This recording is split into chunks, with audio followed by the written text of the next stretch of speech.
So please sit comfortably.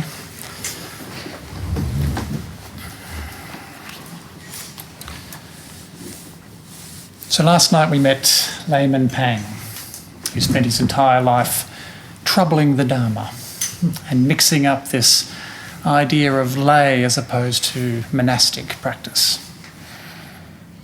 And I mentioned almost in passing that a lay practitioner at the time would have worn white robes, while a monastic practitioner in the monastery would have worn black robes.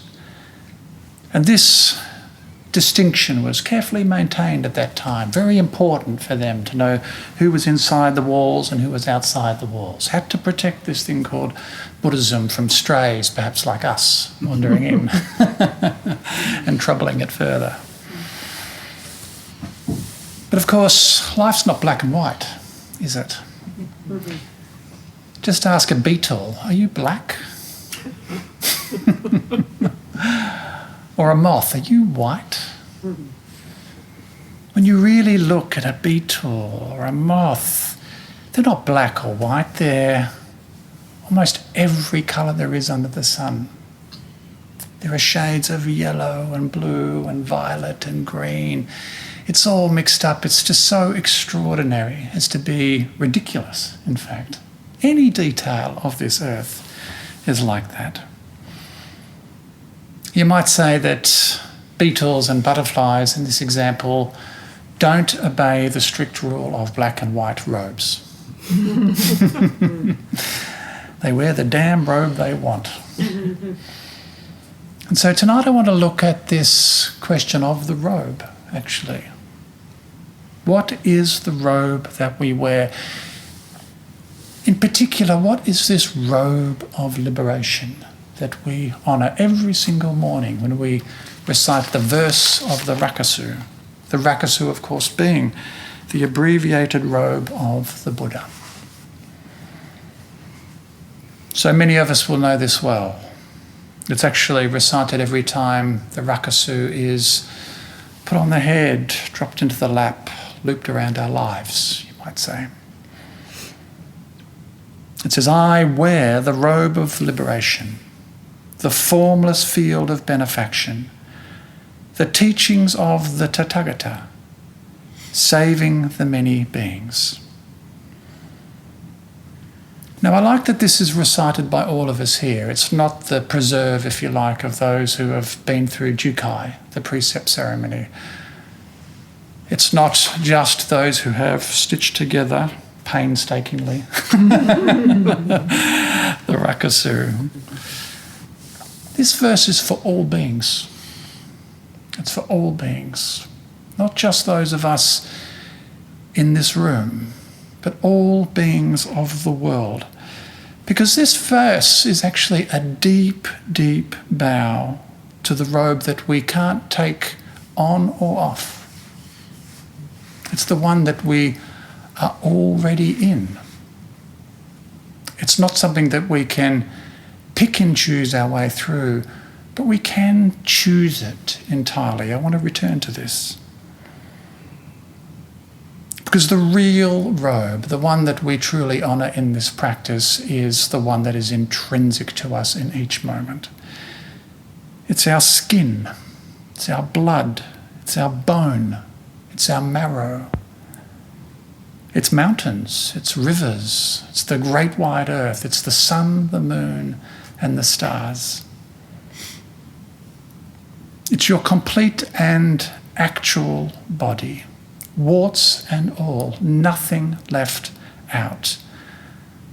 And it's the body that we realise. We vow to embody it fully, we vow to realise it fully, with every single complete breath that we take. Now we call this a robe of liberation because after all, this great body, the great body that we are, is our field of liberation. This is our realm of liberation. There is nowhere else to be liberated. You can't escape this great body. It's too close. It's too intimate. It is what you are. So as much as this might feel that it binds you in some way, it is, of course, your great open gate of practice. This very body, the Buddha. Now, we explored this morning with this wonderful sutra that I'm glad is in the sutra book. When I spotted it this morning, I said, Steve, quick. Let's have liberation within obstruction. Because this sutra really cuts directly to the chase, doesn't it? It doesn't muck around. It actually says, in this passing moment, karma ripens. Here it is, karma ripening, our entire lives turning up right now, right here. And then it says, I vow to affirm what is, and then gives you a whole list of things that perhaps you are experiencing, perhaps have experienced, and that you can choose wholeheartedly when you recognise that there is nothing else to choose.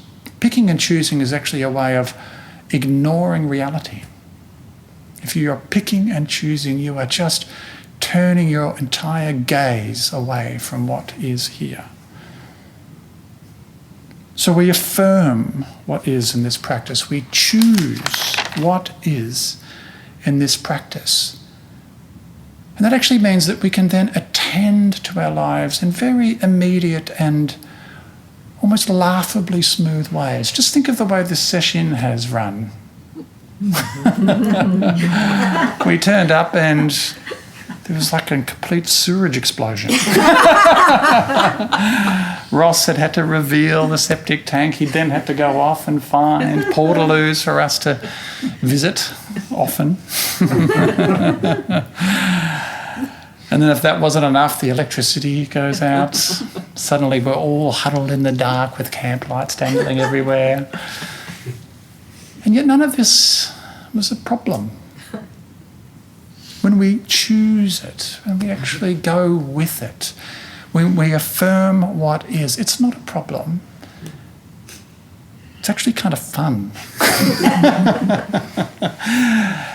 It's a lot more fun to actually live the adventure of life, to see what unfolds, to be surprised, to actually turn with circumstances, as the Buddha said.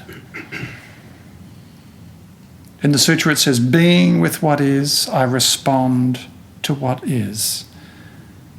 And this is relishing this constant Dharma open gate that the sutra sings of. So whatever appears, whatever obstructions appear, and we're hoping in a way that we don't get another one, but of course we will. There'll be something else turns up, and we can say, svaha, how wonderful. But every one of these obstructions are the teachings of the Tathagata. Isn't it so true that it's the difficulties in life, the obstructions so-called, that actually grow us up? That actually open us up to all of the possibilities of life. We're small until we're challenged. When we're challenged, we grow large and wide and generous, in fact. So these teachings of the Tathagata, Tathagata means thus come one, or the one thus come, or the one who arrives as truth. This moment arrives as truth. It is thus come. The Tathagata is another name for the Buddha, of course. But this could equally be translated as thus gone one. The one who goes or vanishes as truth. Equally so. It's like at the end of the Heart Sutra, when we have that strange gate, gate, para, gate, parasam, gate, bodhi, svaha. That's a kind of mixed up translation of gone, gone, completely gone, gone to the other shore. How wonderful. You could easily say at the same time, arrived, arrived, completely arrived. Arrived as this moment and body. How wonderful. Not two. Both of these translations are pointing to the very same thing. There is no gap. One thing is seamlessly becoming another. Life is death. death is life. This is what we're here to resolve in the most natural kind of way. This insight into the nature of impermanence itself. There's a nice story, again, in the assembly of Suzuki Roshi, when one particular student who'd been coming a lot found the courage to actually get up and ask a question at the end of one of the talks. And he said, "For years I've been coming and listening to your lectures, and I really love them. But I'm not sure that I understand any of it. Could you please reduce Buddhism to just one simple phrase?" And of course everybody laughed, just like we're doing now, because ask a Zen Roshi to distill it to one simple phrase, well, good luck with that. But Suzuki did answer, actually. He just said, everything changes. Everything changes. And then he said, next question.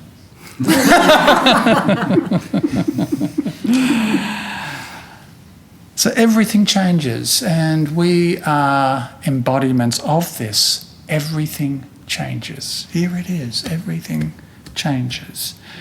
This is the truth. This is the Tathagata. And as we begin to appreciate this more and more and more intimately, we begin to realize that we sit in this formless field of benefaction. Not coming, not going, not staying, not leaving, just this, just this. The verse of the Rakusu, of course, speaks of this formless field of benefaction. When you're deeply sitting in Zazen and you're not trying to pay attention to one thing in particular, but just open. East gate, west gate, north gate, south gate.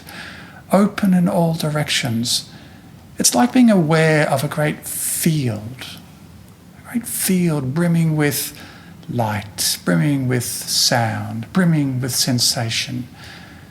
There's no need to grasp onto or grip any particular part of that. It's just a wonderful field of benefaction. And each thing that comes is a kind of gift. Benefaction means gift. And it's almost absurd how wonderful these gifts can be, how you can feel entirely blessed by the squeak of a door or the call of a raven or the frothing nature of soap suds in the sink, or even just the warmth of a porcelain cup in the hands. It is like being blessed. It is being blessed. It's being blessed with the touch of this moment, of this formless field of benefaction. It's a little bit like the whole world is saying, I'm all yours, I'm all yours. And all we need to do in response is say, I'm all yours, I'm all yours. We can completely give over to each other. Meet there, meet in this very equanimous place of I am all yours. This is the great song that's heard in the formless field of benefaction. And when we're living this life of I'm all yours, and this is reciprocated in every detail of this earth, then we're saving the many beings. We're saving the many beings from separation or isolation, of any sense of me versus you. Deborah touched on this morning. She brought into the room this sense of not me versus you, but me and you. Me as you. You as me. No gap again. No separation. It was Kynan, actually, who we venerate in our sutra service, who emphasised the nature of this and in me and you in his wonderful collection of cases called the Transmission of the Light. He talks of how if he was asked, could he simply reduce Buddhism down into one simple phrase, he would say just the word and. And. It's a joining word, a healing word. Anytime you're feeling stuck or blocked or perhaps pushed into a corner, remember this and. It's this and so much more. This one word and can save you from any kind of prison cell you might find yourself in. It slips through the bars and into the wider world. This and holds hands with all of the many beings and all of the ancestors who have walked before and with us. So there's a lovely story actually about somebody beginning to try on this robe of liberation. Perhaps some of you have heard this. This is about the nun Upalavana, who was said to be actually one of the chief disciples of the Buddha in the time of the Buddha. It's said that before she became a nun, she was a pretty wild woman, in fact. She was an entertainer, probably a prostitute. She knew all of the seedy and probably really exciting parts of life. But one day, when she was in the dressing room behind the theatre, she decided just for a lark, because it was lying around, that she would try on a monk's robe. That'll get people laughing, she thought. And so she did. And as soon as she put on that robe, she became an arhat. She became an enlightened being. In that very instant, she became realised just by putting on this robe for a joke. You might say that even in this very literal sounding example, she was prepared to wear something greater than herself, beyond her own knowing. She was just trying it on, but then it fit her perfectly. Just as life fits us perfectly when we dare to just slip it on, slip into it, just feel comfortable with it. Even if people laugh, we'll be laughing right along with them, thinking, how wonderful. I wear the robe of liberation, the formless field of benefaction, etc., etc. So what's it like when we do wear this robe? How do we walk with this robe into everything that we do? Well, we hear about this in the Shodoka, which we recite every session, part 1 and part 2. And you will have noticed this wonderful passage in the Shodoka, which says, the moon shines on the river, the wind blows through the pines. Whose providence is this long, beautiful evening? The Buddha nature jewel of morality is impressed on the ground of my mind, and my robe is the dew, the fog, the cloud, and the mist. Now, just walking into the forest back here, with all of the ferns and those towering eucalyptus trees and the birch trees and the beech trees and those trickling creeks, and someone said they even saw a black mushroom, a deadly poisonous black mushroom out there somewhere. Who hasn't just sighed in a kind of nameless gratitude with all of this being present? Whose providence is this? Whose providence is a long, beautiful afternoon walk? Whose providence is a long, beautiful, dark, still evening like this one? The beauty of these serendipitous revelations can be almost heartbreaking. Just to see something so quiet, even sometimes just a leaf lying there next to a path, can just burst us open. It's almost painfully beautiful, painfully so. Part of that pain, I think, is that we recognise we have been ignoring it for so long. We haven't been wearing it as our skin and marrow and bone. We've somehow been overlooking it. But coming into contact with it that way, being reminded with the mind of Sesshin that this is so, actually brings us into accord with this Buddha nature jewel of morality.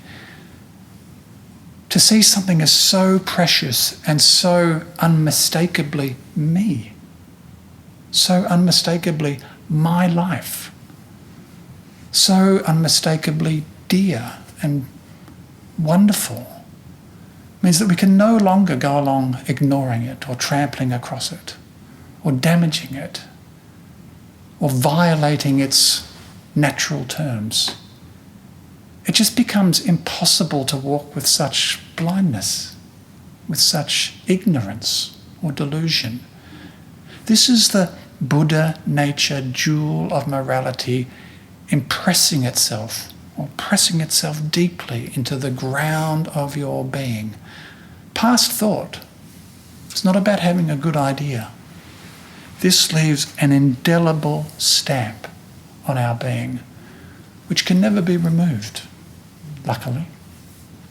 Once it has touched you, you are marked for life. So the Shodoka continues. It says, "And my robe is the dew, the fog, the cloud, and the mist."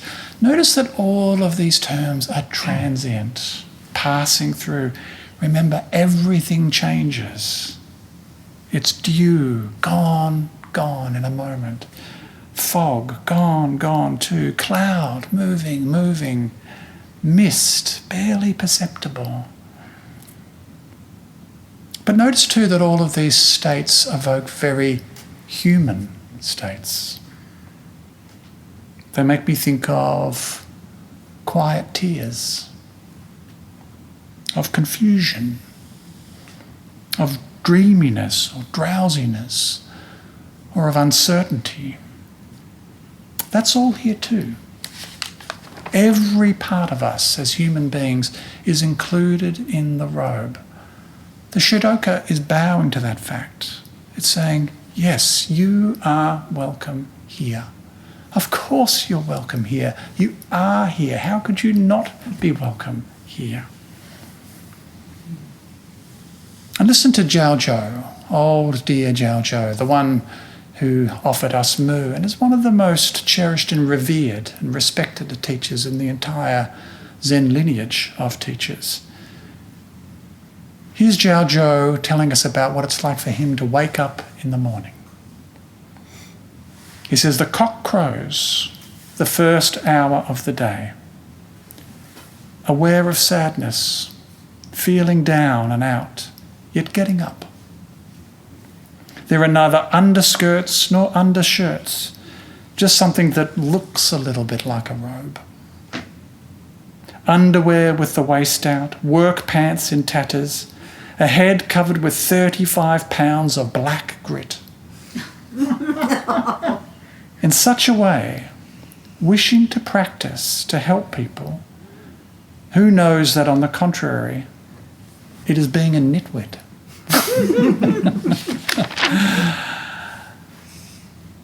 Jiao's robe, the one that he's sharing with us here, is threadbare. It's worn. It's certainly nothing fancy. His mind is dewy and foggy and cloudy and misty, but he gets up anyway. He recognises that all of this is the robe of liberation, just as it is. And by not fighting it, he's free to be a free human being, a real human being, a genuine human being, not anything grandiose. He's not transcending the robe. He's wearing it, just as he finds it. And notice that it's the Buddha nature jewel of morality that seems to get him up. As he says, he wishes to practice to help people. He can't help himself. He's in love with that leaf. He's in love with this forest. He's in love with the people in his congregation. He can't help it. He has to get up. He has to get up to do the next thing that is needed. And that means that he can be a nitwit. You don't hear that word much anymore, but I love it. He can be a nitwit and he can be a bodhisattva. Let's call him Bodhisattva Nitwit. I rather like that name. I might take it on myself. So importantly, he's not waiting to become a perfect being. He's not waiting for that. Instead, he's a non-attained Buddha, as we talked about on the first night. He's humbly listening to the cries of the world, even his own natural sadness. His feeling of being down and out, and yet getting up anyway. So I'm sure there's nobody in this room who doesn't have days like this, where you just don't feel like getting up out of bed. But of course it's our connection to life, it's the depth of our connection to life that does get us up, that brings us into accord, if you like, with our central vow to save the many beings. Think of a young parent with a young child. The young child begins to cry in the middle of the night. Does the parent think, yeah, maybe when the alarm goes off at 7:30, I might get round to it? No, the parent is already with child. That cry of the world has already brought the child completely into perfect fit. And think of a child, once that child has grown up, being with an ailing parent, with a parent who is dying, perhaps. Does that child think, yeah, I don't think I'll stay with this person. I've got plenty of other better things to do. Or do they find themselves, like I have seen so many times, in the kind of almost artificial environment of a hospital, nevertheless taking up a face washer and mopping a brow, bringing that glass of water and just offering it again and again and again, just being there by the side of that person, present, again because they can't help it. The Buddha nature jewel of morality is impressed on the ground of their being at that time.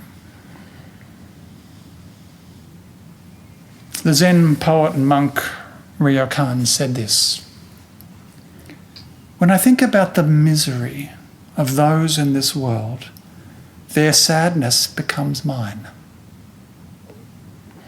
Oh, that my monk's robe were wide enough to gather up all the suffering people in this floating world. Nothing makes me more happy than the bodhisattva vow to save all beings." There it is. There it is, plain as day. He can't help it but to want to wrap his robe, his entire life, the entire universe around every suffering being, any single one that he encounters. And of course, this is what keeps together this very idea of Sangha. Deborah touched on this today. She brought the importance of Sangha right to the fore. Because it's a sense of Sangha in the widest sense, this great web of connection in which we sit. It's this that gets us up. It's Sangha that draws us into action, the sense of being responsible to life. This is what draws us into actually attending to the cries of the world. And it's Sangha that affirms our sense of belonging. When we realise Sangha, we realise that we do belong. We truly do belong. And when Jojo was asked, where can a Sangha member be of service? I can almost see him shrugging, saying, where can they not be of service? There is nowhere that you cannot be of service. Every breath that you take is of service. Trees are of service. Rocks are of service. Creeks are of service. The moon is of service. The sun is of service. We just join in and be of service too, within every opportunity. And this service that we offer, it's not done for reward. It's not done because it's a good thing to do. It's not done because we think somebody will even notice it. It's dana. Remember the 4 points that Deborah brought up today. Dana, kind speech, helpful conduct, cooperation. This is being of service. These are the ways that we can truly attend to the world. And this is how we attend to the cries of the world. And let me give you an example. A poem I recently discovered by Ada Limon. Again, about waking up in the morning, but in a troubled kind of way. This poem's called A Good Story. Some days, dishes piled in the sink, books littering the coffee table, are harder than others. Today, my head is packed with cockroaches, with dizziness, and everywhere it hurts. Venom in the jaw, behind the eyes, between the blades. Still, the dog is snoring on my right, the cat on my left. Outside, all those red butts are just getting good. I tell a friend, the body is so body. And she nods. I used to like the darker stories, the bleak snippets someone would toss out about just how bad it could get. My stepfather told me a story about when he lived on the streets as a kid, how he'd some nights sleep under the grill at a fast food restaurant until both he and his buddy got fired. I used to like that story for some reason. Something in me that believed in overcoming. But right now, all I want is a story about human kindness. The way once, when I couldn't stop crying because I was 15 and heartbroken, he came in and made me eat a small pizza he'd cut up into tiny bites until the tears stopped. Maybe I was just hungry, I said, and he nodded, holding out the last piece. Here's a bodhisattva. Here's a bodhisattva attending to the cries of the world. And what a wonderful example of saving the world one bite at a time. Again, no grand gesture, no move to somehow try and be completist about it. Everything changes. When we harmonise with everything changes, we can find just the next slice of pizza that might be needed in that moment. So like Ryokan, let's wrap our robe around the entire world. Our robe is the entire world, after all. And even the tiniest intimations of this are enough to keep the Dharma wheel turning, to keep it spinning, to keep our practice alive, to keep the world alive. So no act is too small, and no movement too slight, because everything counts. Thank you for your trouble.